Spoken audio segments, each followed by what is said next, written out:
Hello, and welcome to Small Biz Catalyst. I am your host, Ayisat Abilogun. Join me as we explore ways that we as small business owners can pay ourselves a growing six-figure salary without pulling out our hair. Whether you're a small business owner or an economic development professional, this show is for you. Let's explore together. And if you listen to the end, I will share some grants that might be beneficial to your business. Hello, and welcome to this episode of Small Biz Catalyst. Today we're doing something unusual. We're actually featuring an episode around Black History Month, something we've never done before.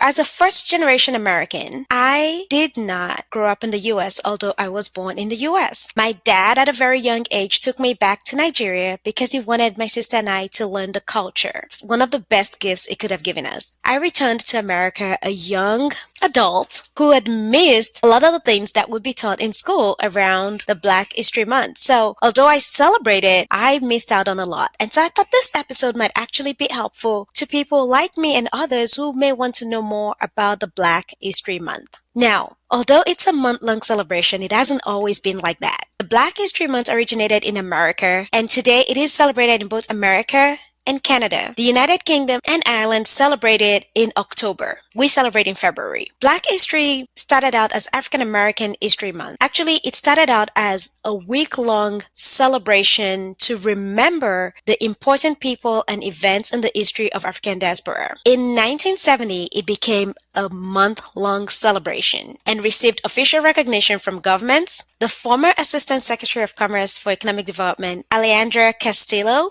says Black History Month is a time to reflect and recognize African American contribution to the U.S. economic competitiveness and how those contributions have helped forge our vision for a more equitable nation. She also states that we aim to support the ecosystem that empowers communities and Black entrepreneurs whose innovation is essential to the modern American economy. Like me, you may be wondering, how has Black History Month impacted businesses and the economy? So Black History Month has actually created an increased support for Black-owned businesses. It's allowed for a higher visibility and consumers to support Black-owned businesses during the month of February, boosting sales and awareness for Black entrepreneurs. There are also movements such as Buy Black. These initiatives are to create more awareness around Black entrepreneurs. The Buy Black movement or initiative actually predates the Black History Month. Its root traces back to the 20th century during the civil rights movement and initiatives led by figures like Marcus Garvey, who emphasized economic independence and the importance of supporting Black businesses.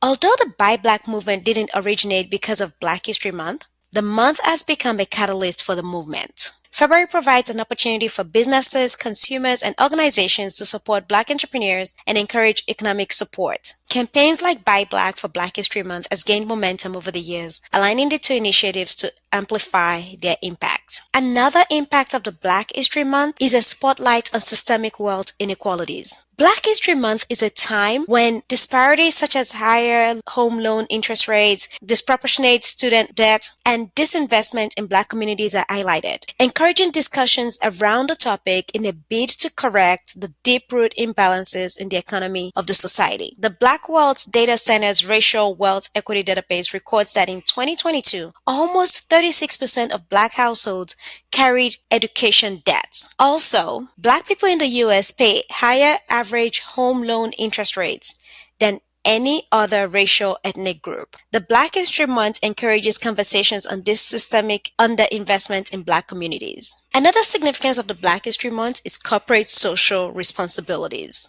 Companies leverage the month to promote diversity, equity, and inclusion through donations, partnerships, and initiatives supporting Black communities. Example: the Bloomberg Philanthropies Greenwood Initiative has the Hands to Heritage as part of their Women's Economic Development Initiative. It is aimed at fostering economic opportunities through the traditional arts of sweetgrass basket weaving. Through the initiative and a documentary about women and communities involved, they have also raised awareness about the history of Gullah people in Charleston, South Carolina. Not only are they promoting the Black history and heritage, they're also creating economic opportunities and encouraging a market for the art of basket weaving, which dates back to 1700 and represents one of the oldest West African art forms in America.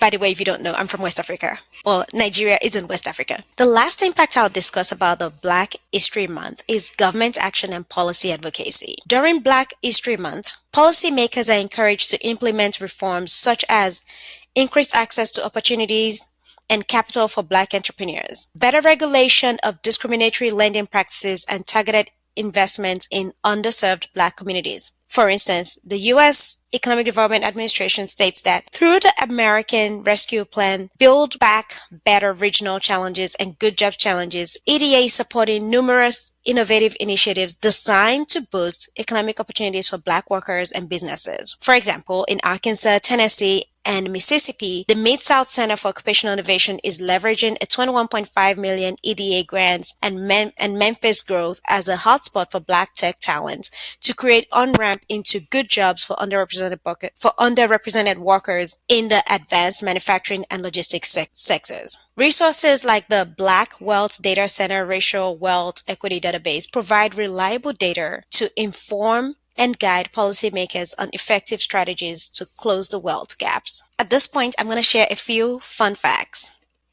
According to September 2023 Pew Research Center survey, more than 1 in 5 Black adults in the U.S. say owning a business is essential to financial success. While Black-owned businesses have grown significantly in the U.S. in recent years, they still make up a small share of overall firms and revenue, according to their analysis of federal data. In 2021, there were over 161,000 U.S. firms with majority Black or African American ownership.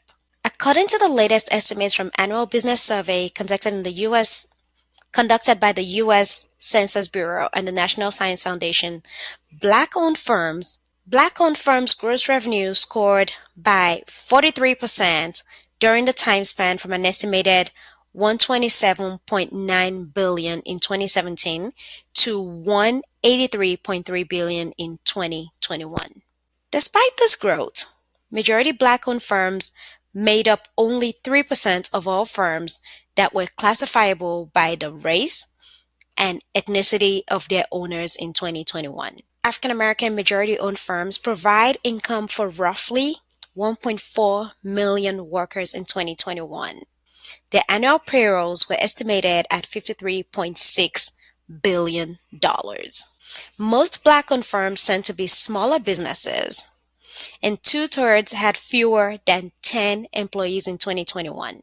13% had 10 to 49 employees, and 3% had 50 or more. Another 16% reported having no employees. The most common sector for Black-owned businesses is healthcare and social assistance. Majority of Black business owners are motivated or responded that income was a motivating factor for becoming an entrepreneur. I hope you've enjoyed this episode with me, or at least learned something, if not for the fun facts, but just even from the historical facts around the Black History Month. If you're bold enough, share what you'll be doing to support Black businesses in February. Or just let me know if you enjoyed this program and how relevant it is to you. Thank you for listening. Please be sure to leave me a review, a comment about the program, especially about this episode, and if you'd like to see more of this. I love your feedback. I read everything and I respond. So looking for some Black businesses to support this month? We're going to leave a few of them in the show notes. Oh, and by the way, we're Black-owned business. So if you're looking to partner with us on any of our initiatives, or would like to be a guest on this podcast or advertise on this podcast, we'd love to chat with you. We also have sister companies and organizations that you can partner with. So Financial Leadership Club of America is one way you can partner with us as a Black-owned business this month. And now for the grant section. Today's grant announcement is from Kennedy Wilson Charitable Foundation. Their grant is nationwide. There is no limit to the amount, there's no maximum grant amount or a deadline. They have a wide range of grants from $1,000 to $300,000. Although they are not exclusively made to Although most of their grants are generally made to nonprofits and other foundations, they don't exclusively cater to just that group.